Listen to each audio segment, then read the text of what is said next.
Hello and welcome to the Political Orphanage, a home for plucky misfits and problem solvers, a home for refugees from partisanship. I'm your host, Andrew Heaton, and today we're going to talk to a current political orphan and former member of Congress, Mr. Scott Klug, who I alarmingly agree with. Like, I agree with him so hard that at one point in today's program, I openly speculate that he's just me time traveling through the future. We have a great chat about why politics has become such garbage, its proximate causes, and how we could fix it. And specifically, we tackle two very important questions. For those of us who don't like the two-party system, the duopoly, does breaking out of it take the shape of an outsider ideological party like the Libertarians that offer a clear alternative to the left-right spectrum? Or does it come by tacking to the center to pick up moderates, like No Labels was set to do? And, just in general, how do we fix all this? Like, as a former member of Congress who's been in power, who's seen it from the inside, what reforms that are realistically possible would you want to put in place to make politics less horrible and stupid and just, everything we've been saying for the last 10 years? It's a fun chat. Enjoy. My guest today is Mr. Scott Klug. He is a former congressman from Wisconsin and now the host of Lost in the Middle, America's Political Orphans, a podcast that has a lot of overlap with the premise of this program. So I thought it would be a good idea to invite Scott on and fight him to see who's the alpha orphan and who's the beta orphan, who gets the belt in our orphan off. Based on experience, you're the older orphan. And for the record, it's Klug with an umlaut. So you clearly took Spanish or French in high school and not German, but I'll forgive you. A common mistake. You're correct. Deer Creek Public Schools did not have a lot of German, much to my dismay because I'm a comedian and I feel like German's an inherently funny language. So I wish I'd done all of that, but I will update the log, Klug with an umlaut. Delighted to have you on here. And apparently you worked with the guys on the Hill that I worked for Dan Boren and Tim Holden, who were both Blue Dog Democrats, and you were on the Hill when the Blue Dogs were still a thing, right? Oh, yeah, completely. In fact, it was just when they were beginning to ascend, right? Because the peak of the Blue Dogs is arguably 2010 when they helped Obama pass the health care bill. And then this year, and after the last election in 2022, there were 11 of them. I don't know if you know the story. They actually had a fight over what the name of the Blue Dogs should be because a lot of the Blue Dogs are no longer Southern white males. There's a woman from Washington State and a guy from New York City. And so they wanted some different name, the New Democrats or whatever the hell it was.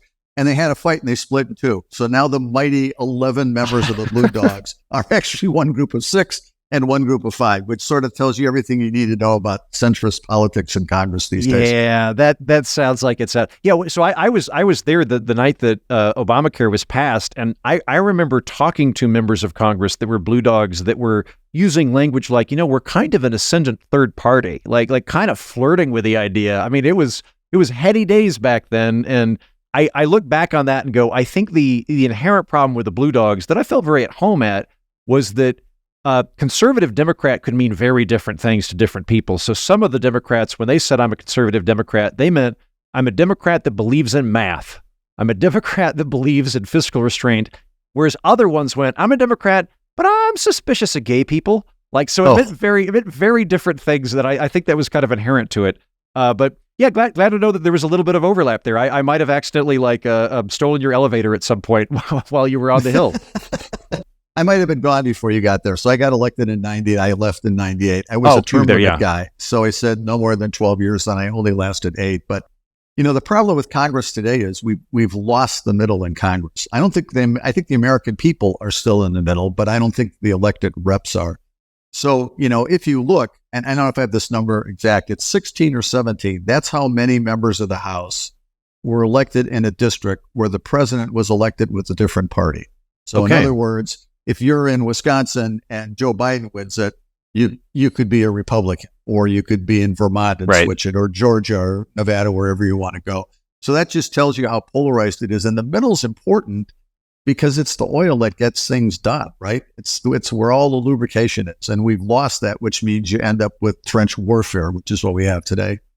Well, so you would have been there towards the tail end of that. Like it's my understanding that starting around maybe 1970 slowly, but ending around the year 2000, you had a shift where, even when I was there, you would have a bunch of Democrats that would have said they're conservatives. And you had, like, Roscoe Bartlett was the very last Republican that I knew of that described himself as a liberal Republican. But if you go back to like 1990, you would have found plenty of Democrats that had a lot of ideological overlap with Republicans, where they're like, we're all Democrats, but we're all very pro-gun. You would have found a lot of Republicans that were East Coast, or maybe a few lingering California Republicans that had a lot of, and because I'm a Republican, but I do really share ideology with you over this important point, you could kind of get things done through the middle because there was a much larger window of overlap. What do you think happened to change that?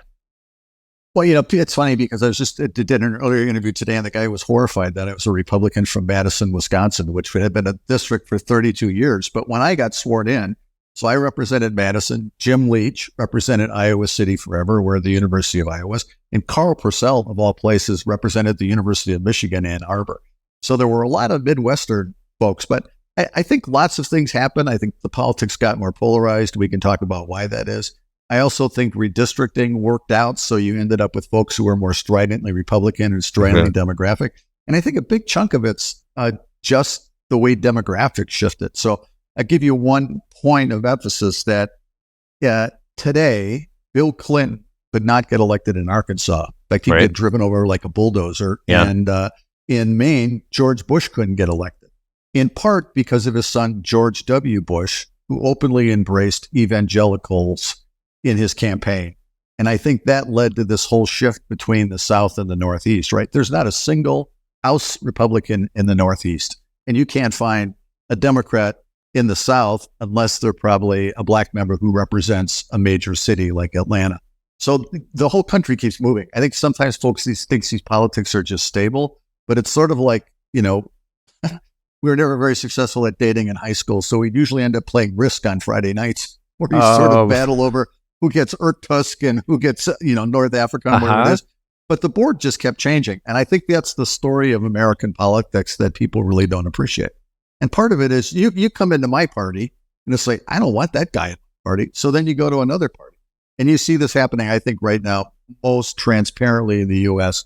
with Hispanics who are trending much more conservative and much more Republican, really led by social issues. And most of them are Catholic, and most of them come from big families.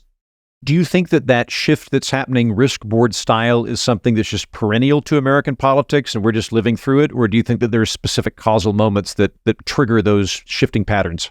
Oh, I think there are moments that trigger them, right? And I'm not an American historian, but I think you can sort of see the map move around. You can see it move around within families, for one thing.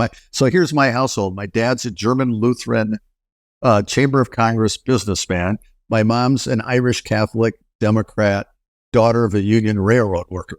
So we didn't spend a lot of time talking about the Immaculate Conception at my dinner table, and we didn't spend a lot of time talking about politics either. And over time, what they ended up with were two boys, both of whom were Republicans. But I've got three boys, and by birth order, they're a sort of a Republican, maybe a social democrat, and one who's so far left, I'm not quite sure where he is. So I think that reflects the constant churn within American families, as it does with American politics. Okay, so it's not just that the boundary lines are changing, but the people in them are changing. And what I mean by that is, like, if you go back to 1960, the term Republican and Democrat, from what I can tell, didn't really mean anything, because Democrat could be a bourbon Democrat from the South who wants segregation, or it could be a hippie, or it could be a union Democrat. Republican could mean a moderate like George Romney, or a libertarian / hawkish foreign policy guy like Barry Goldwater, or it could be Nelson Rockefeller. So you go back far enough, like, the terms didn't really have any gravity to them. And then I think one of the moments where it starts to change is when Barry Goldwater votes against the Civil Rights Act. And I have a soft spot for Barry Goldwater, mind you, but I think that the people that were bigots went, oh, I guess I'm a Republican then. And you start to see the shift that happens where the old bigots in the South, and again, I'm not saying everybody in the South's a bigot, but the ones who went, I feel more at home with the Republican Party. And I think that's where you start to see that shift where the older cosmopolitan people that would have been like a Kenny Bunkport Republican went, I guess I'm a Democrat, and vice versa. Yeah, and I think that's sort of accelerated in the last 15 years, right? The working class has become more Republican. The Democrats have become more highly educated, more concentrated in cities. And again, people, I think, like a lot of moments in history, try to see it as frozen in time, and it will be this way forever. But assuredly, it will change, right? Yeah. Because my kids today who are liberal, when they have houses and kids, suddenly are going to, without them knowing it, become much more conservative. That's just the nature of things. Well, so you said that you think that the middle is actually much larger than is reflected in politics. So is the hyperpolarization that we're seeing in elected officials, is that something that's directly related to the electoral system? And is it something that's reflected amongst regular people, or do you see it as distinct? Well, so here's where I come out on this, and it's one of the theses that's in our podcast, lostmiddle.com, is if you look at a Brookings study, which is sort of a little left of center think tank in Washington, D.C., they did a survey of 2,000 people a few years ago and said, do you want a Democratic Party to the left of the Democrats, to the right of the Republicans, sort of leave things alone, or figure out some way where you could get people to work collaboratively to get things done? 10% further left, 10% farther right, 44% said squarely in the middle. And I think that's where the politics of most Americans are. Now, that's what you see in Washington. And that's clearly in part because of redistricting and also sort of self-sorting, right? You now see neighborhoods more coherent than they used to be. You see social groups more coherent than they used to be. I mean, the NPR story that broke about a month ago, I thought was perfect. Not a single journalist at NPR is a registered Republican in their newsroom. Uh-huh. Now, I'm a former journalist. Still on the board of visitors at Northwestern's journalism school. And that's still my experience today with most folks I know who go into journalism. Similarly, it's hard to find, a lot of Democrats who run small businesses, who run farms. So you get self-sorting a lot. And now you're starting to get, I think, a lot of sorting by geography, right? So if you look at Wisconsin, we've got 8 congressional seats. Down at the bottom, Madison and Milwaukee are unbelievably blue. But then as you go to the northern part of the state, it's whatever the deepest color of blue is in your box of crayons. I mean, I think the far northwestern corner of Wisconsin may literally be the second or third most Trump congressional district in the country. So that's just in our swing state. And so you get all these strange pockets. But the bottom line in all of this is there are no incentives for people to run from the middle. It does nothing except buy you a primary race. And in those areas, it's largely driven by our former colleagues, right, in the media.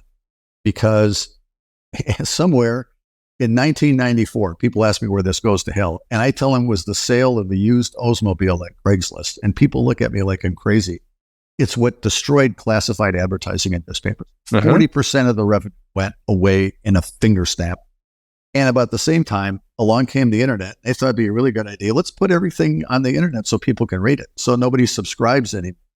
So you've got a tendency now, I think, in just about every media outlet, you've got to tilt left or you've got to tilt right because it's the only way to hang on to cable subscribers. It's the only way to hang on to newspaper subscribers.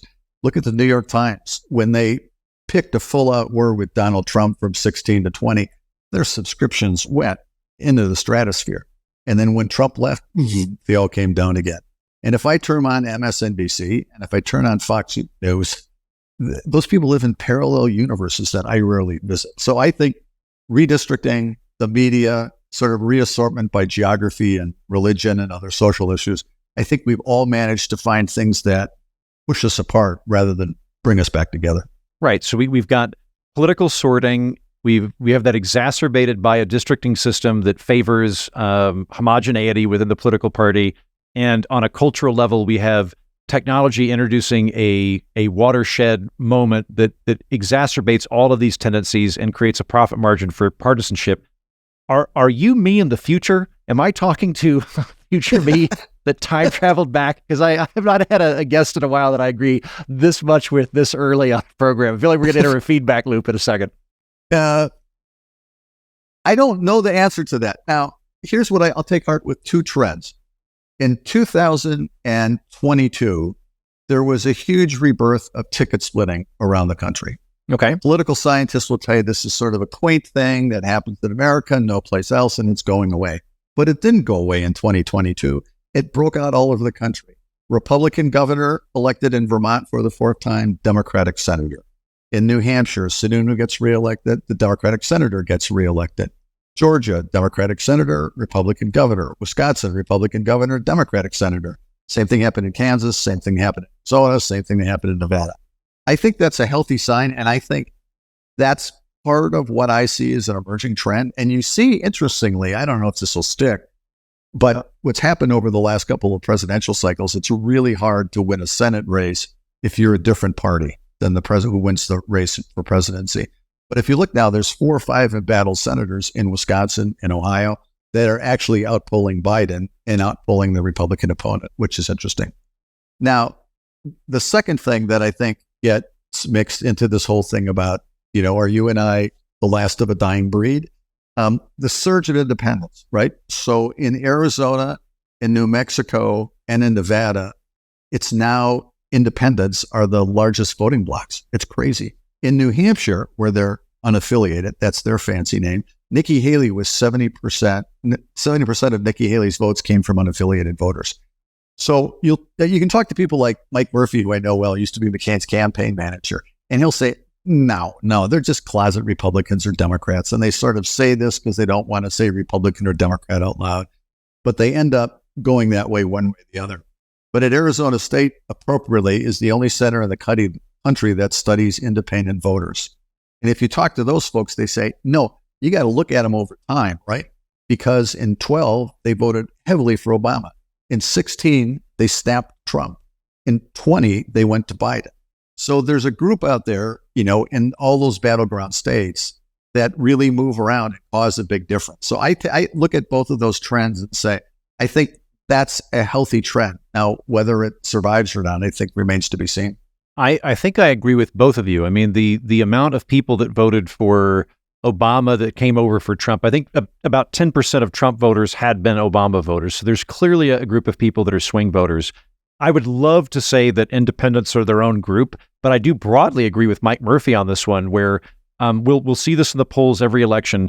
The amount of people that claim to be independent reaches an all-time high about a year before the election occurs, and then it suddenly shrinks down precipitously. So I would estimate that about 10% of independents are true capital I independents, and 90% are, as Mike Murphy says, closet Republicans or what I call end-of-the-day Republicans or end-of-the-day Democrats who they don't like their party, but they're always going to end up voting for it. So it's more of a protest affiliation. Do you think I'm onto something there?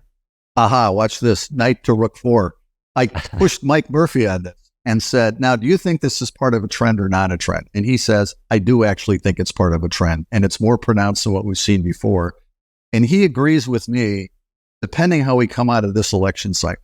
But he thinks it's not unlikely in 28 or 32, you'll see a serious third party run for president. Really? Yeah. And I think part of that has to happen first is we have to get more folks like Larry Hogan, who are clearly going to run as breakaway centrists from the Republican Party. And the same thing with Democrats. And I think if you can start winning, a few House seats here and a governor's race there, it would have been interesting to see if Sinema would have been reelected in Arizona. I think there is something sort of in the water because I think people have just had it with both parties.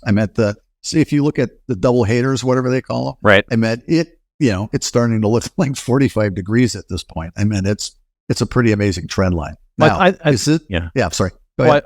I think you're right about that. The fact, while I do think most people are fairly reliably going to vote Republican or Democrat, the fact that they hate their own political party so much that they will register independent at the very least as a protest, if not an open flirtation with voting elsewise, indicates that both parties are historically unpopular, and their campaigning's built around that. The campaign for most candidates, from what I can tell, is, look, I know you don't like me, but the other guy's evil and the death of America, so vote for the less of two evils. It's not a very compelling campaign strategy, but within a two-party system, it's how people end up doing. So I think you're right. They're very unpopular. So I think it's now 62% of people don't want their son or daughter to marry a member of the other political party. That's like the 100 Years' War in Europe. How can you hate somebody so much that you can't judge them? And I can't imagine telling my sons, well, if I would have told them don't marry a Democrat, to be in trouble because 2 of them did anyway. Also, they probably grew up in Madison, Wisconsin. Yeah, well, they grew up in Minneapolis, which is just as bad. But I think that just tells you the level of harshness that's out there in the atmosphere that I just don't think can sustain itself. It's got to burn out in some way. Well, so let's play with this third party thing. I would love it if third parties became more vibrant. I don't like the two-party system. You're on a show called The Political Orphanage. When it comes to running a viable third-party candidacy, it seems to me that there's two different routes you could go. You either go with playing an ideological outlier. So you go like the Libertarian Party and you go, we are ontologically distinct from the Republicans and Democrats. It's not that we're a hermaphroditic midpoint between the Republicans and Democrats, but we are a unique ideology that is separate than them. Abandon the system, vote for us. On the other end of the possibilities, you have that no labels attitude of, hey, the problem's not that we're underrepresented in terms of ideologies. The problem is that the two main ideologies are too extreme, and we're going to go for the centrists and the moderates. Which one do you think is more compelling? I think the second. I mean, I think if you look now at how people pick political parties, it's much more tribal than it's check the box, right? So there's this talk now about creating a multi-party democracy, right? We don't need 3 parties, we need 4, 5, 6. And if you look at Europe and some other places, maybe that works because you sliced everything into such narrow pieces. It sort of fits that way. So if you look at Germany, you've got the conservative social democrats, and they're pretty clear right of center on finance and on defense stuff. Then you've got the social democrats, historically more in northern Germany, who almost look like the Democrats, more pro-government, higher taxes. Then you've got the Greens, which became more mainstream. And then you have the Free Democrats, which you and I would belong to, which is sort of the libertarian wing of the German political system, which is at like 13%. So that answers your question about us. Yeah. But if you look, so I don't know that you could necessarily form 5 political parties in the U.S. based on check the boxes. I was just in England and they had 7 people on their debate, which was just as ugly as any American debate was. And you had one party that represents Scotland. Okay, so somebody now runs as a Dixiecrat from the South. And then you got somebody who represents Wales. So let's, for the sake of argument, that'll be Oregon and Washington. So they don't even represent the whole country. The Liberal Democrats have 1 member in Parliament. The Greens have 2. So if you take the conservatives and the liberals, and push them together, you've essentially got 89% of the votes in the House of Commons. So I'm not sure in the U.S. you could slice it enough to make any of those third parties powerful enough to make a difference. People will say, if you look at the Nordic countries and you ask people who are most satisfied with their government, Sweden, Denmark, Netherlands sort of gets couched in there, Norway, they all love each other. It's great. But they're very little, tiny. It's like a whole country is the size of Delaware. Uh-huh. And the other thing people forget about all those countries is they all have kings or queens. So I don't think we're going back. Despite the place of King George and Hamilton, I don't think we're going back to a monarchy. So I'm not sure the multi-democracy, multi-party system really works in the U.S. I think it's a nice academic argument, but I don't think it's for real. Well, so that being said, like no labels would be a third party, would it not? Right. But the idea would be that it would be a coalition of centrists and moderates as opposed to an ideological-based third party? I think it's almost got to be tonal, which sounds really strange. So one of my favorite people I interviewed in our podcast, lastmiddle.com, is a woman in Utah named Tammy Pfeiffer. She's got 5 kids. She got mad about the development in her neighborhood, decided to run for city council, then eventually made her way to the state legislature and became the cabinet secretary for education in Utah. So in order, her 5 kids, sounds like my family, she's got a Republican, a Democrat, a social democrat, a green, and a libertarian. Wow. So I bet they go through a lot of plates at Thanksgiving. Well, that's the story when it used to be a family Thanksgiving and they really got along. And so in 2021, they completely blew up. 2 of them are school teachers. 2 of the other ones hated masks. I mean, literally 4 of the 5 families stormed out of the room. And these were kids when they grew up, worked on their mom's campaign. You know, they used to put yard signs up and ring the doorbell and hand literature to people. Although my favorite story when I had 3 kids, one day I came home from work and there were no yard signs of mine left in the neighborhood. At which point I was going to call the police and accuse my opponents of stealing all the yard signs. Until I found my 3 kids and about 7 other kids in the neighborhood had set up a hurdle track in the backyard and we're running races. So anyway, that's how my kids remember politics on their good days. But if you look at Tammy, so Tammy decides to get together with a group called Unite, and they decide to develop what in some ways we need in this country, a return to civility. So she got researchers together at Utah State. They got a bunch of students to help do focus groups. They got Republicans and Democrats and independents to essentially score political language. So they work on this for a year. Last August or September, she puts it up online. And 36 hours later, she had to take it off. Really? This is her index on civility. Everybody said, this is an effing Democratic plot. You Republicans are trying to screw us. And she's going, no. This is exactly what I'm not trying to do. So, but I think that's what people are really looking for. Not that you don't have disagreements in politics, but it's the old-fashioned ability to respect somebody else's opinion. And I think that's what they're really looking for in Congress. And there's a National Civility Award that is given out every year in the UK, which I think is great. And the first person to get it surprised the organizers of this because they came out of, think tanks and the universities and everything else, but was the guy who led the charge for Brexit. And the night he won, he stood up and said, whenever we do these kind of things and you win, we crow about and we rub it in the other people's face. And that's exactly what we don't need tonight. I'm going to go home, have a quiet glass of champagne by myself because we've worked hard and earned it.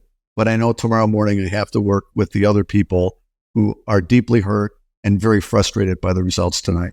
It's like, when was the last time you heard an American politician say anything like that? I can't remember. That'd be very impressive. Well, let's back up to some American politicians. You were a whip for Gingrich in the House when you were there as a Republican. I've never met Newt Gingrich. I have tried to get him on the program multiple times to talk about zoos, because apparently he's a really big fan of zoos, and I thought that would be really funny thing for us to talk about, but I can't get through his staff. He's agreed to do it, but then his staff sandbags me. But anyway, noting that will not affect my forthcoming interview with Newt Gingrich about zoos.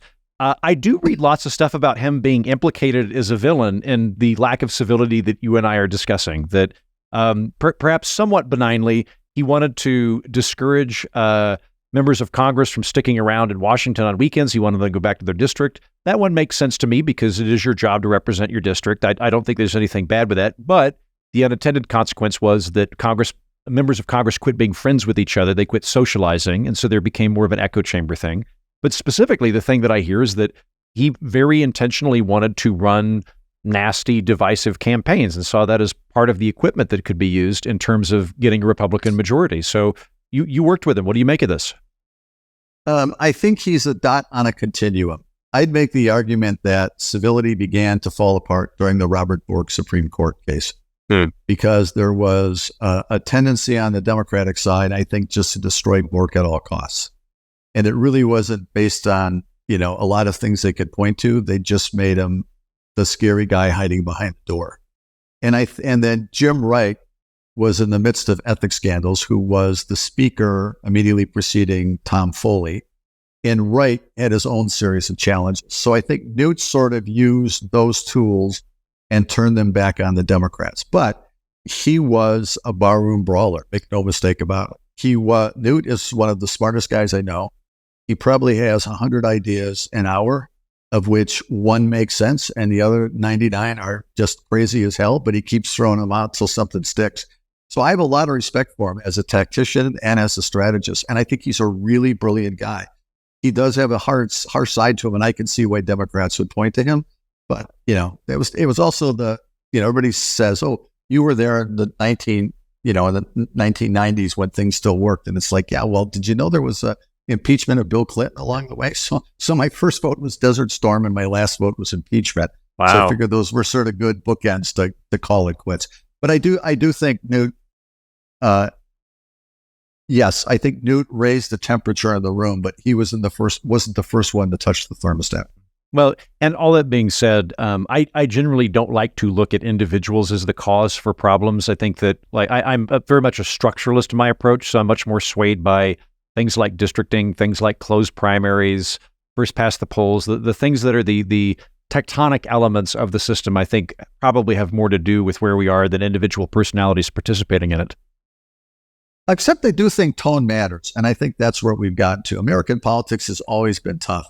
But I would like to think when I was there for a while, there was this sense where you could stand on the House floor and make an argument with somebody. And I think you could do the same thing at a tavern, some corner of Wisconsin. And people would disagree, but they, at the end of the day, they'd shake hands and I'll buy the next beer. I think that's sort of disappeared in Congress, and it's been rising sort of on a continuum. Now, I'm a fierce defender of people living in their congressional districts. You are supposed to be a representative. Somebody just wrote an op-ed, I think in the New York Times, that said all members should be required to live in Washington. It's like, I lived in Washington as a reporter. I didn't want to live in Washington. When my kids came home and asked for a Redskins jersey, it was like, guys, we're out of here. And I very much wanted my kids to grow up in the Midwest. It's where I grew up, and it's my favorite part of the country. And so I think that gives you a much better handle on what's going on. And the idea for this podcast started in a cereal aisle at a grocery store when during the first Kevin McCarthy fiasco, somebody poked me in the back and said, Klug, you did a good job when you were in Congress. What the hell's going on? And then I look around, the Republicans are trying to take middle school books out of schools around the country, and Democrats are trying to take the stove out of my kitchen. Like, who the F elected these people? And I think that's how people really feel about it. They're just exasperated. And so none of this works in any other part of your life. This sort of overwhelming sense of hostility and derision. Yeah. I mean, it doesn't work in your work. It doesn't work in your schools. It sure as hell doesn't work in your home life. It doesn't work anywhere. But somehow we've gotten this point in politics that if you and I disagree, it's the old line, you're not my opponent, you're my enemy. And I think that's killing the country. Yes, I think you're exactly right about that. The most disturbing thing to me about politics is that there is a large group of people who believe on some weird subconscious level that if you are on the wrong team, they are not only allowed, but celebrated for suspending basic human decency.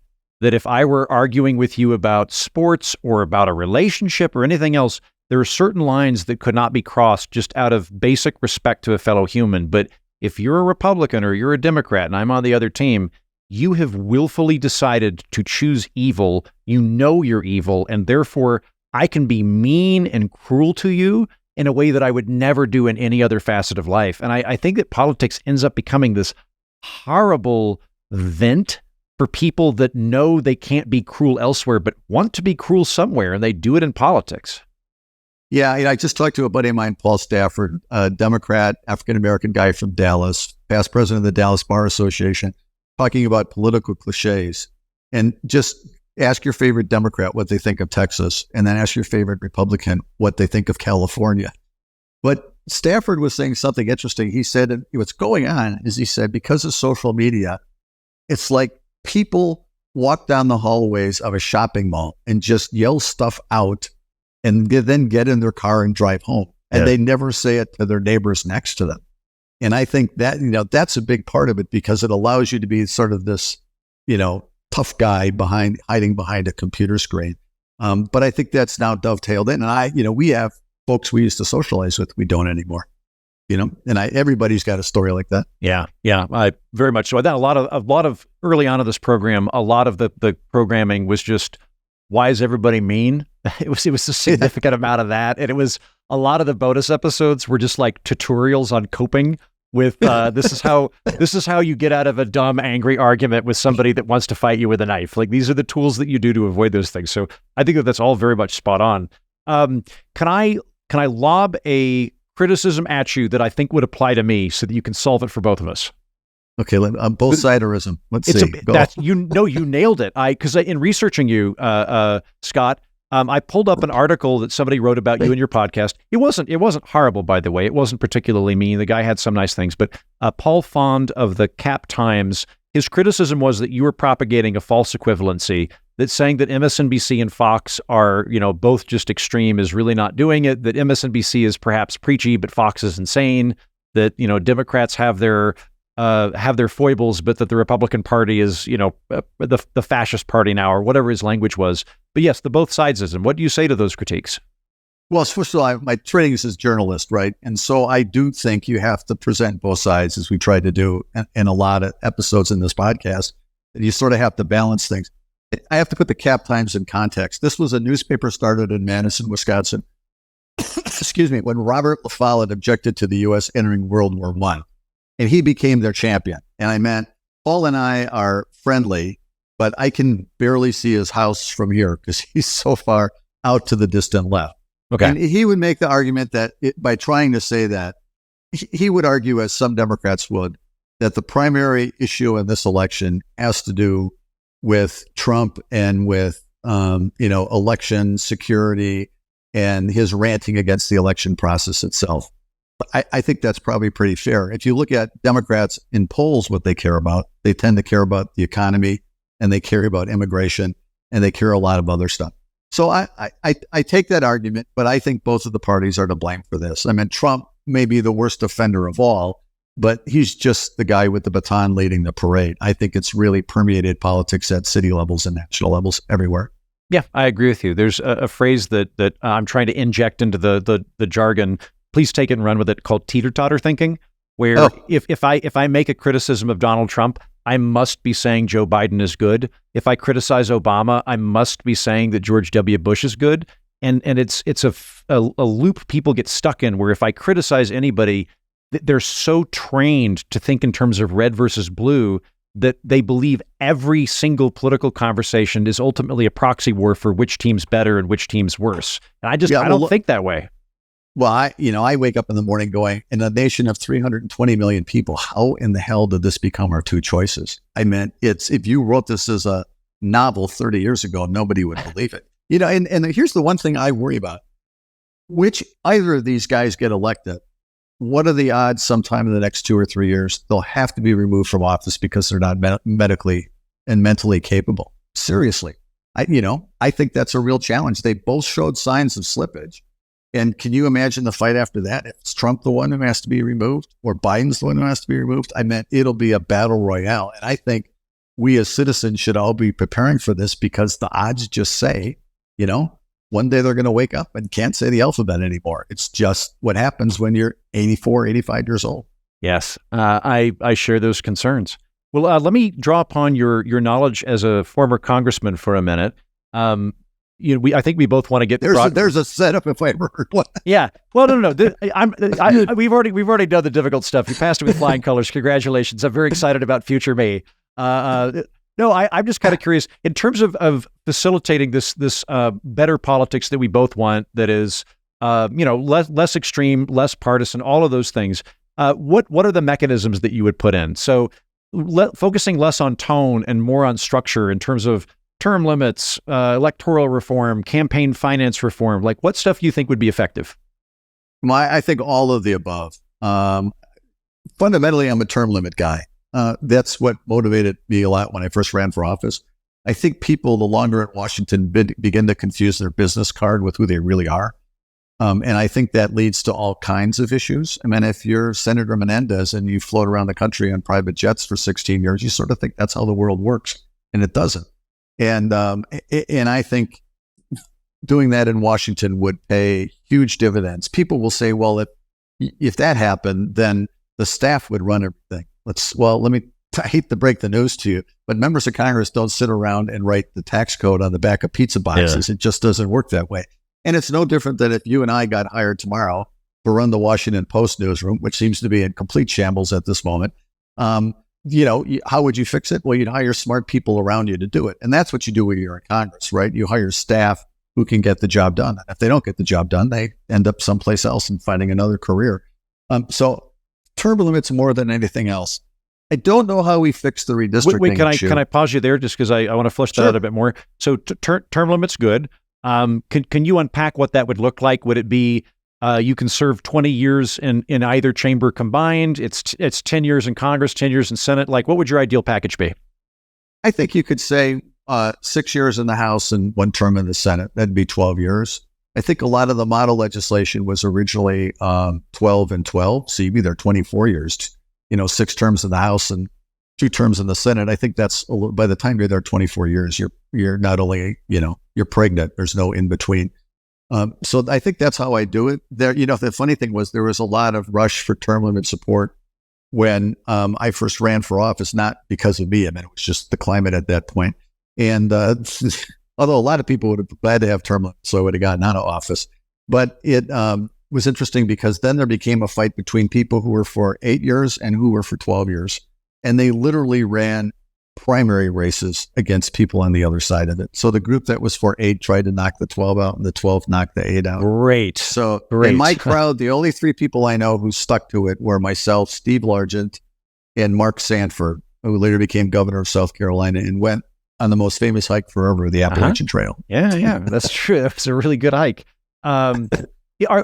Is there concern that I'm with you on term limits? The 2 things that I've heard as pushback on term limits are there's a former congressman from Michigan whose name escapes me that I spoke to previously, and he said that the most petty things that he ever saw in politics was, I think, in the term-limited Michigan state legislature, that as people were approaching the end of their term, they no longer had any incentive to get reelected, and so they would do really nasty things. And then on the flip side, I've also seen evidence that if you set the term limits too low, you end up bottoming out institutional knowledge. Like if people are only there for 2 terms, they may not even know where the water fountains are by the end of it, let alone how to write tax law. So how do you adjudicate those 2 things? That's why I'd say I think in a minimum 6 or maybe 12 in the House, and not any more than that in 1 term in the Senate.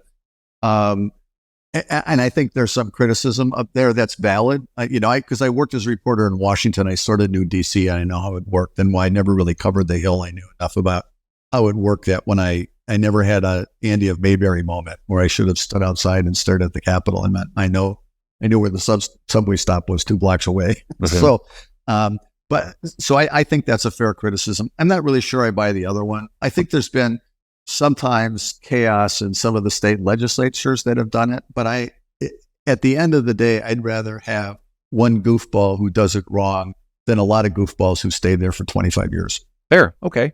All right. Campaign finance. What would you do?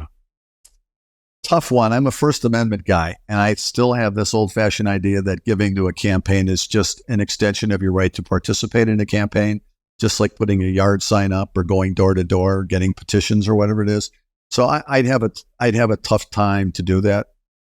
So I'm not unhappy with where we are with current campaign law. I mean, like anybody, I'm astonished by how much money is in the system, but I don't know that, again, from a free, First Amendment guy, I don't know if you can't figure out what the numbers is for term limits. I don't know how you say the right limit is 23,000 or 150,000 or whatever it is. So I'm pretty laissez-faire when it comes to that. I think disclosure is what really matters, and fierce penalties if you're gaming the system. I agree with everything you said. Most of the criticisms of campaign finance, or most of the campaign finance proposals that I hear, I think are contravening to freedom of speech. People forget that Citizens United, that has become the bête noire of Democrats, started because somebody wanted to make a documentary about Hillary Clinton during an election year. And I can think of nothing worse than outlawing people from making documentaries about political candidates that are running for office. That strikes me as a very, very bad path to go down. Where I do think that there's internal room for effective campaign finance is, and this very much goes to your experience. I'm curious as to what you think.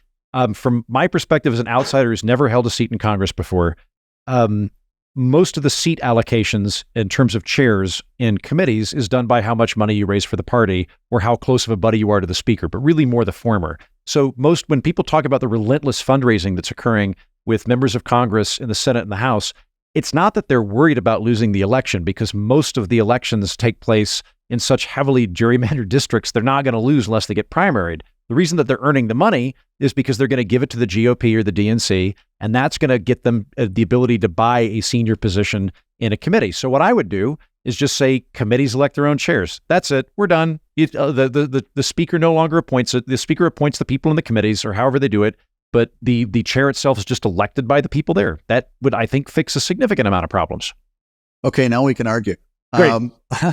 I think the speaker has to have the ability to appoint the chairs, because at the end of the day, the speaker sets the agenda for what's going to move in Congress. And I think Republican or Democrat, you've got to control the guy on the Ways and Means Committee or the woman on the Ways and Means Committee to get your agenda pushed forward. So I think I just don't think that would work. You'd end up, so I was on the Energy and Commerce Committee, and it's not unusual for a lot of complicated legislation to go before 2 or 3 different committees because of different provisions. So healthcare reform, there's always a Ways and Means implication, because how are you going to pay for it? Energy and Commerce has jurisdiction over a lot of the insurance stuff and the state Medicaid plans. So you have multiple committees, and I think without having somebody at the top to hit the chairs with over a baseball bat, I mean, hardly anything moves today, but then for sure nothing would really move. So I'm off the bandwagon on that one. Okay. I'll push back further. I think that we've gone too far the other direction, where Congress is increasingly just a rubber stamp whoever the speaker is. I would like for there to be emergent legislation that surprises the speaker. I don't think we'd get to like full British level where the Speaker of the House just has a gavel and orders the rules, but I would like for there to be more autonomy from the committees. I would like for there to be mechanisms by which legislation could get to the floor without the speaker dictating it and then giving a constricted timeline to make it happen. Well, and that's one big change since I've been out, in that you had traditionally much more opportunity to offer amendments on the floor, and that's all but disappeared. Because I worked in TV in DC when I first got elected, I got a lot of media attention, and I got an early invitation to appear on C-SPAN. And so we get done with the interviews with me, and then they said, now we're going to take call-ins. And the first person who called in said, Congressman, I have a question for you about the Rules Committee. And I said, wow, that's pretty inside baseball stuff. What do you know about the Rules Committee? And he said, well, because I watch 4 or 5 hours of C-SPAN a day. And I said, why? Which was the first and last time I ever appeared on C-SPAN. They didn't want to invite you back after that? Nope. Brian Lamb said, that guy never again. But, the Rules Committee, if people don't know it, is this star chamber where the speaker controls it. And basically, at the end of the day, everybody goes to try to offer the amendment. And before you walk in the room, you know which 3 are going to be approved. So that, I think the ability to allow more open debate on the House floor and to offer amendments that are well-intentioned, I think would help the system be much more open and get more ideas on the floor, which is difficult to do now. You're right on that one, because the speaker does put the screws down. The deal's wired 24 hours before you walk in there. Okay. Plus it's this weird little star chamber, right? They sit up higher than regular committees do. You have to sort of look up at them, Mr. Chairman. Yeah. And I can tell you that I think in my 8 years in Congress, I'm not sure I ever got an amendment to the floor. Just didn't happen. Well, I will move away from that sordid argument we just had, and I apologize to listeners for how ugly that got in the mudflinging between myself and Scott. To shift it to another direction, then, you mentioned at the beginning of the program, and I very much agree with you, that districting's played a very large role in exacerbating partisanship. If I'm in a district that's 80% Republican, I have no incentive to ever talk to any Democrats because it'll just be perceived as being a traitor. My biggest threat is from being primaried. So I think that's a big part of all of this structurally. What would you do to combat it? Yeah, in fact, we're just finishing an episode on Lost Middle about redistricting as one of the sort of 4 major reforms to take a look at: redistricting, multi-party democracy, open primaries, and ranked voting. Yes. So, wait, hold on. Redistricting, open primaries, and ranked choice voting. This is what I've been preaching for 5 years. Fantastic. All right. I like you again, Scott. I take back what I said. No, I said those are the 4 stories we're doing. I'm not saying I like them. Oh, okay. Never mind. But on redistricting, if you look, the model for the country is Iowa, right? The League of Women Voters actually started to lobby for an independent commission in 1957. How crazy is that? They finally got it passed in 80, and everybody looks at Iowa as sort of this model for the country now. The Republicans originally were opposed to it fiercely, although ironically, all the members of the Iowa delegation are all now Republicans, not because of redistricting, but because of the rightward shift of the state. But Iowa, for God's sakes, it's the easiest state to do it in the country, right? It's a square. So you cut it in 4 quadrants. It's 97% white. So you don't have any Voting Right Act issues. And it's actually done there by a nonpartisan committee that basically reports to the leadership of the House. And it's technocrats. The same people who redistricted 10 years ago are the same people who are going to be probably redistricted 10 years from now. So it's worked in some states and it's worked really well. I think and I don't know, I have these numbers. There are 20 states now with commission. Mm-hmm. But even doing a commission doesn't necessarily buy you success. So the 3rd state in the country to go to commissions was Washington State. They have 2 Republicans, 2 Democrats, and an independent chair, who in 2020 actually had a graduate degree in conflict resolution. So they can't get a deal cut. And now it actually goes to 5 hours before the deadline's up. They have to have a new map by midnight of that day. So they come on TV and the commission says, first a graphic comes up that says, draw your Washington. Comes up and says, hey, they're still working on this. We're going to get a deal done. They're meeting separately now because they want to do negotiations, but we'll keep you posted along the way, right? 15 minutes, somebody comes on, and they even have somebody sign it to say, while they're still talking, we're in recess, we'll keep you posted. This charade goes on for the next 5 hours. Republicans and Democrats were meeting in hotels across the street, 27 miles away from where the redistricting commissioner was set. And because under open records laws, you could get transcripts of what were going on, is the party leaders were calling in to the Democrats and Republicans trying to protect everybody that's already been in power. Right. So the answer is commissions are a nice idea. Sometimes they're really not as good as they look on paper. And in 2020, there were 5 state redistricting commissions that ended up in federal court because of flaws in the maps. So the places that have done them best have done commissions where they've had people involved who are civic leaders that sort of get picked for like 10-year terms or whatever. So they don't have an axe to grind. They're specifically not trying to get party insiders. So they get, the president of the University of Wisconsin, and you'd get the president of Harley Davidson, and you'd get, the president of the League of Women Voters, and try to do it. So it's better than the old system, but it still hasn't been a magic bullet. In most places it's worked. So I'm in favor of, I talked to Jim Nussel, who's an old buddy of mine who got elected at the same time I did. Jim got redistricted twice in Iowa. And he said, you know what? If you look at the process, it's pretty bulletproof. They do it right. They really don't take where you live into account when they're assigning the new districts. And he basically said, given how harsh it is in Washington, it can't make things worse. So from my perspective, it's worth trying, but I think you got to go with eyes wide open. This is more pie in the sky, but in a situation like Washington where the leadership can't arrive at a decision on either party because it would force them to have an actual competitive election. What if you just had one big district that had 7 members in it, like at-large members? Then at least you wouldn't have to worry about the districting maps. Well, that's the argument for multi-party democracy, right? So that you have proportional representation. So let's take Massachusetts. Massachusetts has 9 members in its delegation. Although Republicans probably get 38 or 39% of the vote in Massachusetts, there's not a single member of the Massachusetts congressional delegation that's a Republican. So the idea is you'd set this up so now it's proportional representation. So you'd add a couple more seats around the country, but you'd make them bigger. So that maybe Massachusetts would have 12 seats rather than 9.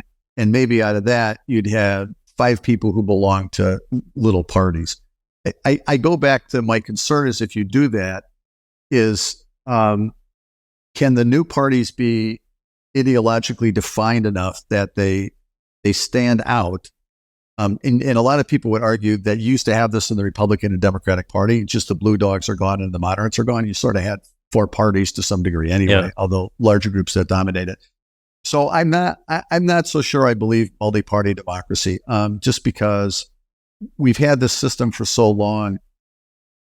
Having more parties, making it more fractured, can have the potential to be Denmark and Sweden. It could also make you Israel and Italy, where the parliaments collapse when the apples come ripe every year. So I'm not so sure it's as magic as people think it is. Well, we'll end up here in a second. So broad question for you is the final one. Over the next 20 years, 30 years, what are you most worried about for the United States, and what are you most hopeful for that is realistic? What is the thing that you think? I'd say in 30 years, whether the country can recover from my death. Yeah. I'm thinking you'll make it another 40, 50. I'm rooting for you, Scott. Yeah, thanks. I think what we have to figure out is at its core, we have to return to basic civility. And in basic civility, you've got to allow for the free expression of all sides. You have to respect that. And in order to do that right, you have to fix Washington so you get more people who represent the center and are rewarded for working in the center rather than getting a primary challenge. And I don't know how you do that, but if you sort of ask me from 20,000 feet, I think that would make a huge change. If we simply got to the point in this country, and Lord knows, we had a gun, duel with founding fathers. The first redistricting, the first gerrymandering scandal was actually named after a little-known member of the Founding Father, and he created a district for himself that looked like a salamander. His name was Jerry, and that's how he got the gerrymander. Mm-hmm. So that's been going on since George Washington was still kicking. But I think we have to figure out a way to have more competitive seats, a system that rewards people who are willing to collaborate and can run on those principles, and just a simple return to basic civility, which this country was based on. Okay. Well, I'm in agreement with you on all of those things, Scott. And as a fellow political orphan, I was about to say fellow former congressman, which I'm not, as a fellow political orphan who agrees with you on about 95% of what you just said, I wish you the absolute best with your efforts and your show, Lost in the Middle, America's Political Orphans, which you can find at lostmiddle.com. Thank you, Scott. Hey, my pleasure. And maybe later on this year, I'll get you on. We're going to do, most of our episodes are storytelling, but I think as we get towards September, we're going to try to take a look at the 5 or 6 places in the country that'll decide the race and sort of do a countdown, like 2 a week. And I think you'd be a great guest. Thank you. I would love to come on. All right. I'll talk to you then. Bye, Scott. All right. Thanks. That's the show. Thank you, Scott Klug, for coming on to talk about the exhausted middle. Thank you, Eric Stipe, who edited today's program. Until next time, I've been Andrew Heaton, and so have you.